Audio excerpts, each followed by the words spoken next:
having a Nicki Minaj feature does not grant you instant access. It does not grant you a friendship with Nicki Minaj. This is business.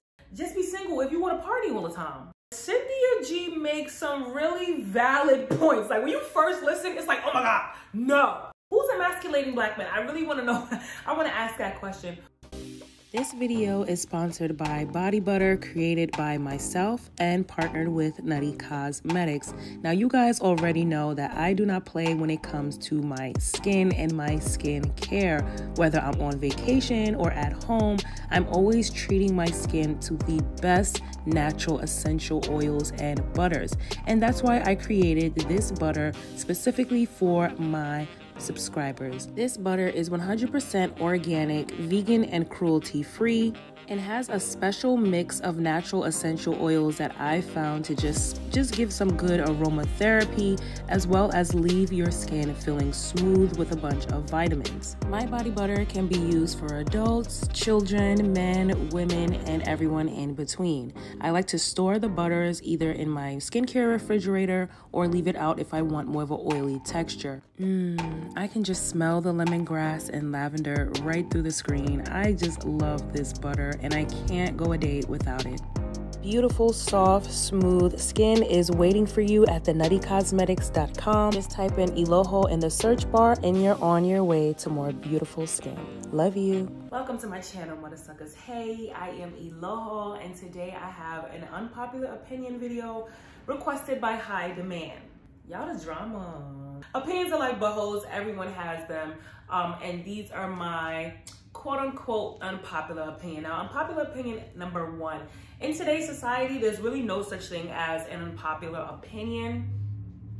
I promise you, whatever opinion you have on something, there's a sector of people, probably on Twitter, there's a sector of people that will rally behind you, that will say, you're absolutely right. Oh my God, I was thinking that too. Which can actually be a little scary depending on the topic. There's really no such thing as an unpopular opinion anymore. Even when I come on here and do my unpopular opinions, most of you guys agree with a lot of the things that I'm saying. And I'm like, I guess it wasn't that unpopular after all. When you find your tribe, there's really no such thing as an unpopular opinion. A lot of these female rappers are hella entitled, and I really can't take it. I can't take it no more. The entitlement is nuts. Erica Banks went on a podcast and discussed how Nicki Minaj blocked her after she agreed with Young Baby Tate that Nicki was pretty much ignoring them and doing a feature with everyone else, and how they've been asking for years and years and years, and Nicki just ignores them or hasn't given them a feature. And I'm just like, you know, I love Nicki, but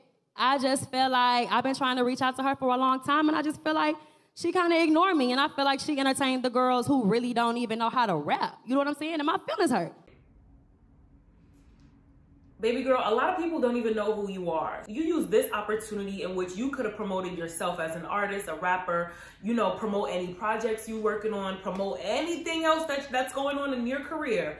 But you use this opportunity to talk about how Nicki Minaj blocked you, and you've been tweeting her for years, and she's worked with everyone else who doesn't have talent, but she won't work with you, and you have talent. Y'all shoot yourselves in the foot. Let me tell you, even as a content creator, there are other content creators that I would love to work with. There are women across this world that I have reached out to, that I have emailed, you know, I would love to work with you. Haven't gotten responses from all of those people. There are some women who I haven't collabed with yet. Maybe the time is just not right. You know, maybe they haven't opened my DM. Maybe they ignored it. Whatever the case is, I still fuck with them. I'm still subscribed to their content. I still support their content. I still buy their products because I love them despite what they can do for and with me. That's called being genuine, okay? We don't have a lot of genuine people out there no more. People's loyalty stops the moment you can't do something for them. And that's just crazy to me because Nicki Minaj is not obligated to work with anyone. And honestly, another unpopular opinion, having a Nicki Minaj feature does not grant you instant access. It does not grant you a friendship with Nicki Minaj. This is business. There's a lot of rappers that Nicki Minaj did a feature with and she doesn't even speak to them anymore. And y'all are kind of proving Nicki's point when she says, well, when I do work with these girls, it kind of backfires in the end. And when you don't work with these girls, it backfires in the end. It's like, bitch, no. She said no, leave her alone. And then on top of that, Nicki Minaj did an interview with Joe Budden, and she talked about starting a record label, starting a management company. Just because she doesn't do a feature with you on a song, it does not mean she can't then work with you later on, put you on to different opportunities later on when she gets her management and record label established. But y'all out here jumping on Cardi B bandwagon. You got Asian Doll, all of a sudden she a big Cardi fan. You got Erica Banks on podcast talking about, oh, she blocked me, and yes, and she worked with people that's not talented, and I'm talented. Why wouldn't she work with me? It's like, it's the entitlement.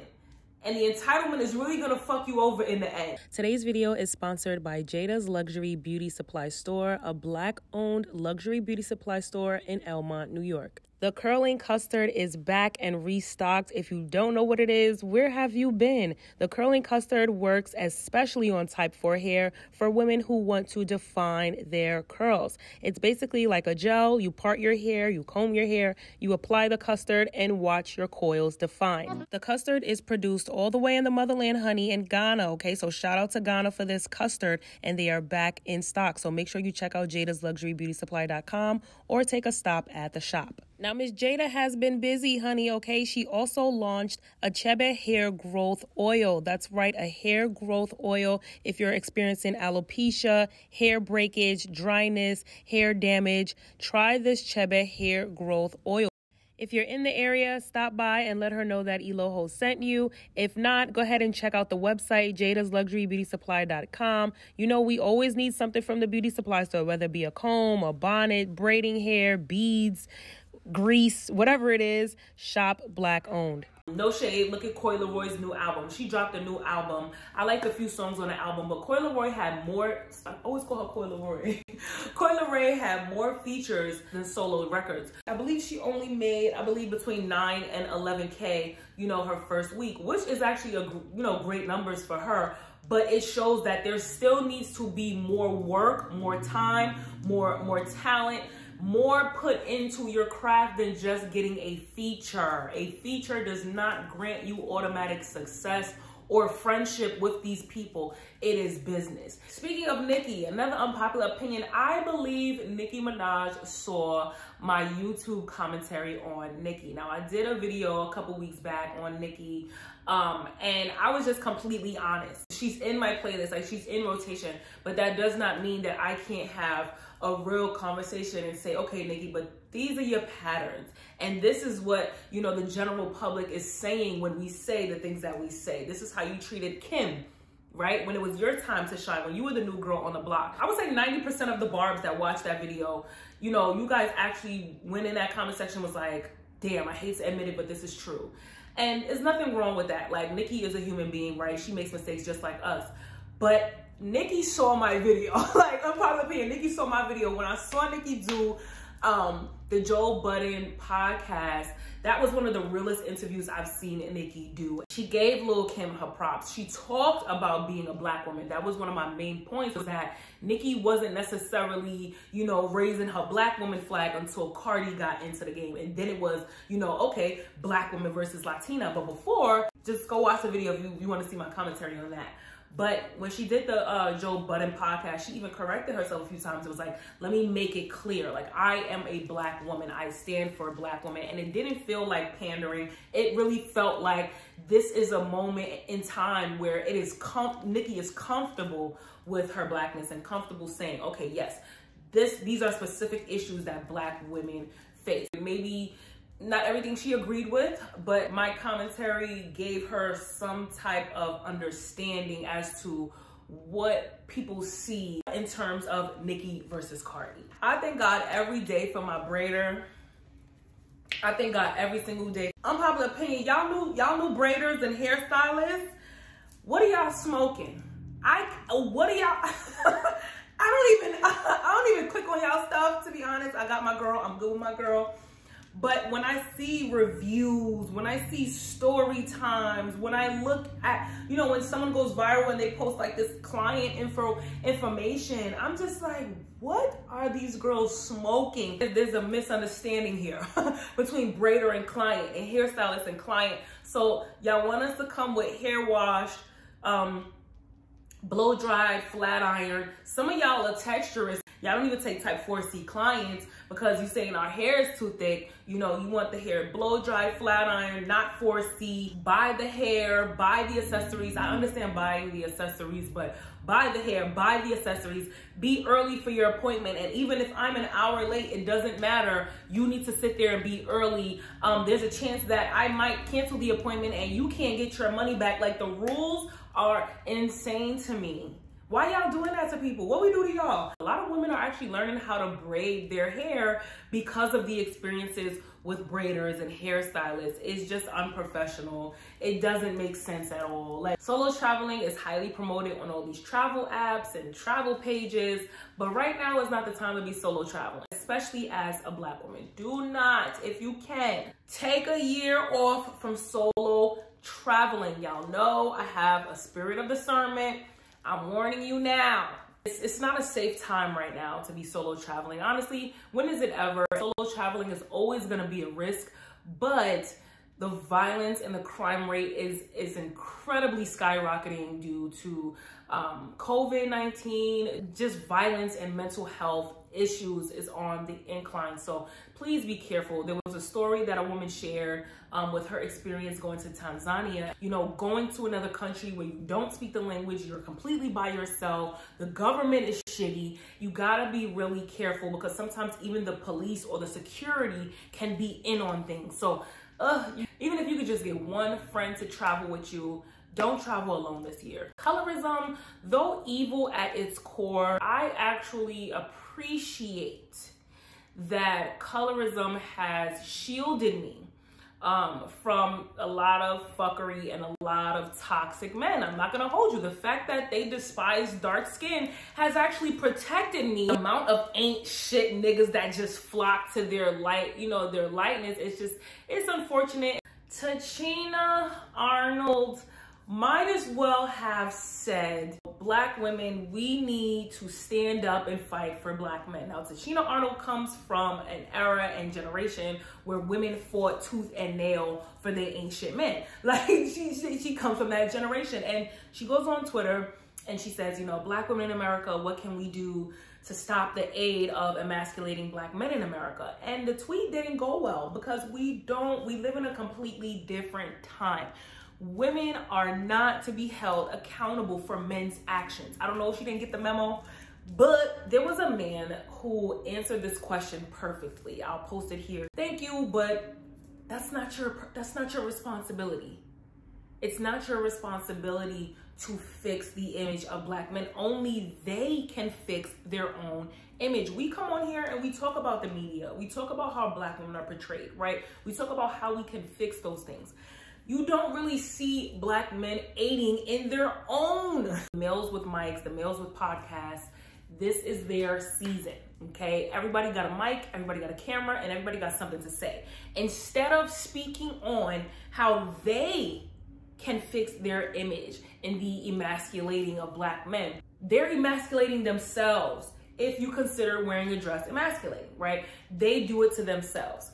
Mano got on a podcast and said he got on a podcast and said his kink is being treated like a slave by a white woman, being beaten and chained and you slave nigga, and they do it to themselves. Tachina, what can we do? What can we do? When we try to say something, we get told you're jealous, you're Black, you're ugly, shut up and mind your business. You're a single mother, you're overweight, you're a 5 on a scale of 1 to 10. There's nothing that we can do.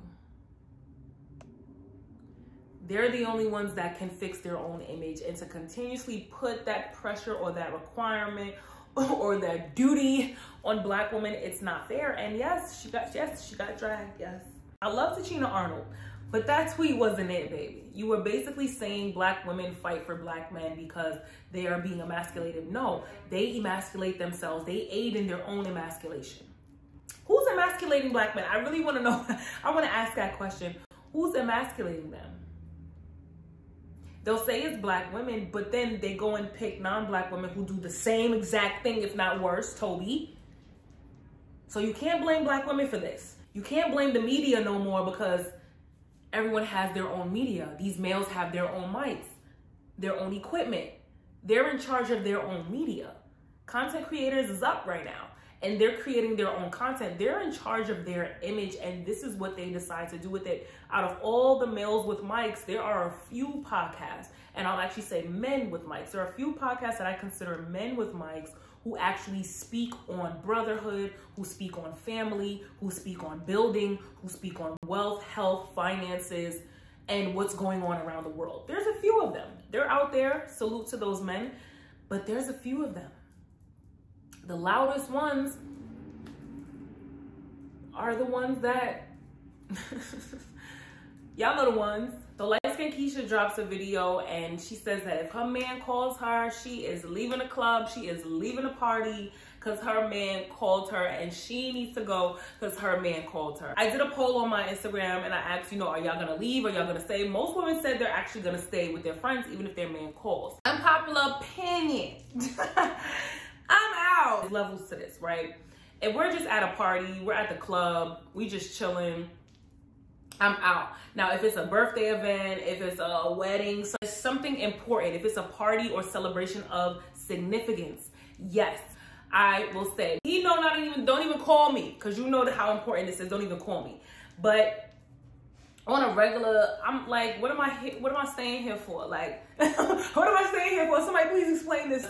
My man does not call me in the middle of a party like, oh, I miss you, or whatever the case may be, come home. So I know that if my man is calling me, it is actually an emergency.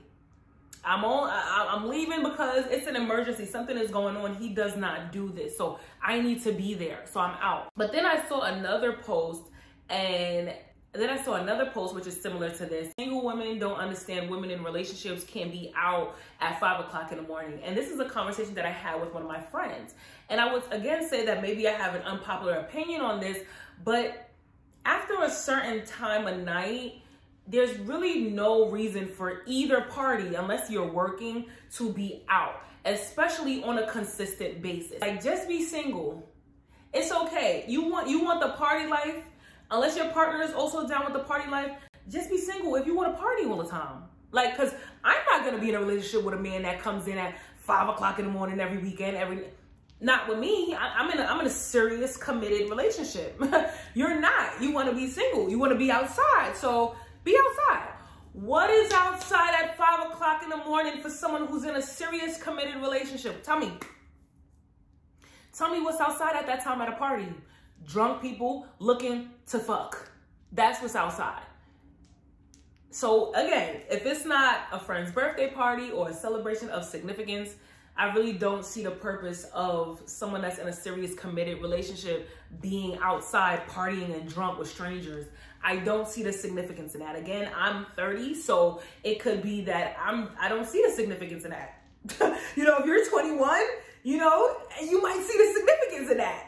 I don't. Two different lives, right? So that comes with, I think sometimes with age, you know, you just don't want to be outside that late. It's not even always about your partner. You don't want to be outside that late. If a man cares about you, it's also the safety factor of it. You are out of his protective bubble. You're outside late, you know, and you could possibly be in danger, and he's home not knowing what could possibly happen to you. Sometimes people don't understand, like, when you're in a relationship, yes, there are certain rules. When you're single, there's no rules. That's the point of being single and childless, to live rule-free. And that's why, you know, adults will usually tell younger people, take your time getting married, take your time having kids, because once you step into that position, there are requirements, boundaries, and responsibilities. But I think sometimes people just want to absolve themselves of that. Like, oh, I can be in a relationship and still move as if I'm single.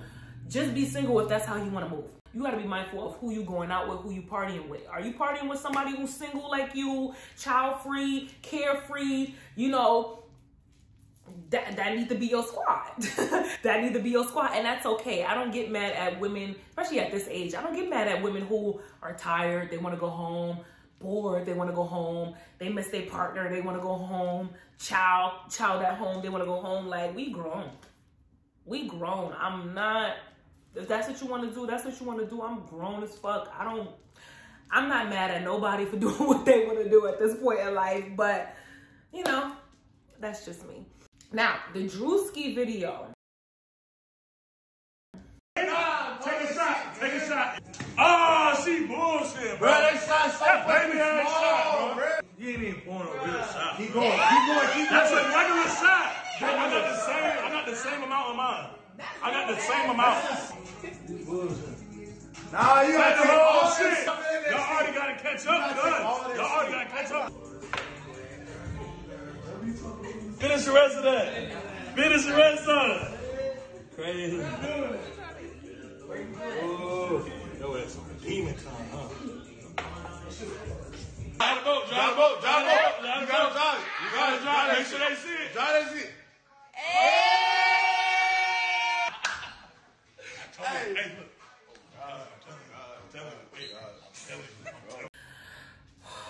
Another one of these cringy skits, right? You got to understand that for a lot of women that this is actually triggering because this is an experience that actually happened to them. This actually happened to me. I'll do a separate story time on that, but this actually happened to me. Like a lot of these instances that men find to be funny, you know, you got to understand that there are women on the other side of this that actually live this, experience this, and maybe things didn't turn out just like, oh, we just got her drunk. Some women are hard behind that, molested behind things like this. So I wish that, so Drewski, with all the backlash, he ended up taking the video down. But I wish that if the video was meant to shine a light on culture and how women are taken advantage of, I wish that was actually explained further detail. I wish that the men that actually do these acts were condemned instead of just joked and tagged. Like, it was crazy. Like, you had men tagging their friends. Like, bro, this is you. Bro, this is you. Like, this shit's not funny. It's culture. And it's celebrated. And I get it. Like, Drewski's video was to shine a light on it. But I wish instead of it being, ha, ha, ha, ha, ha, this is what you do. Bro, this is what you do. And it's not cool. It's not okay. This is not protecting women. Not too long ago, men would say things like, oh, I don't know anyone who does that. Oh, I don't know. Oh, not my friends, oh, I don't know anybody. I didn't know he was like that. I didn't know. Nobody knows nothing until it's a skit. Now you tagging 4 or 5 niggas that you know does this. So which one is it? Now, I may not agree with everything Cynthia G says, but Cynthia G makes some really valid points. Like, when you first listen, it's like, oh my God, no. But when you actually see what we're up against as Black women, sometimes it's gonna take some radical movements. It's gonna take closing your womb to certain men. What Cynthia G is saying is the bare minimum is not even being met, yet you're giving that man a baby. Why? I wouldn't even go as far as to say abortion. I would just say, don't even give him no ass. Don't give him no ass. Having a baby is the closest a woman will ever get to death. Some women don't even make it. Going out to eat with a group, honestly, I personally believe that everybody really should pay for what they ordered, plus tax, plus tip. That's just me personally. I sit quietly. I'll go with whatever the group wants to do. If y'all want to split it evenly, we're going to split it evenly. If y'all want to do whatever you order, do whatever you order. I'm the type of person, I don't want to spend too much time discussing the bill. I want cards put down, booked to waiter, and on our way out. But in the back of my mind, I'm like, I think it's fair that everyone pays for what they order, plus tax, plus tip. For an example, let's say we all go out. I have a steak. My steak is $60. My drink is $20. Let's just say my bill is $150. You go out, you have a salmon, maybe your salmon is $20 and you have one drink, maybe your drink is $20. Your bill is $40. My bill is $150.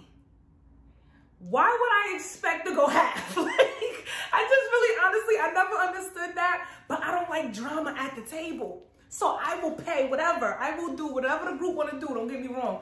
Whatever the group want to do, that's what we're going to do because I don't want drama at the table. I just want to pay the bill and go. But in the back of my mind, regardless if I'm the person ordering the most expensive thing, I still feel like, dang, everybody's pretty much paying for my food, you know? I know that's an unpopular opinion, but I do feel bad sometimes when someone really didn't really order anything, or maybe they came to the table late after we already ordered some things. It's like, it's not really fair that that person is paying equal, but maybe didn't eat equal. Sometimes people will order the most expensive shit on the bill and be the first one to say, let's split it. Like, I be in my head like, I bet you do want to split it. I bet you do. That's all I have for unpopular opinions for now. Let me know down in the comment section some of your unpopular opinions, and I'll see you at the next one.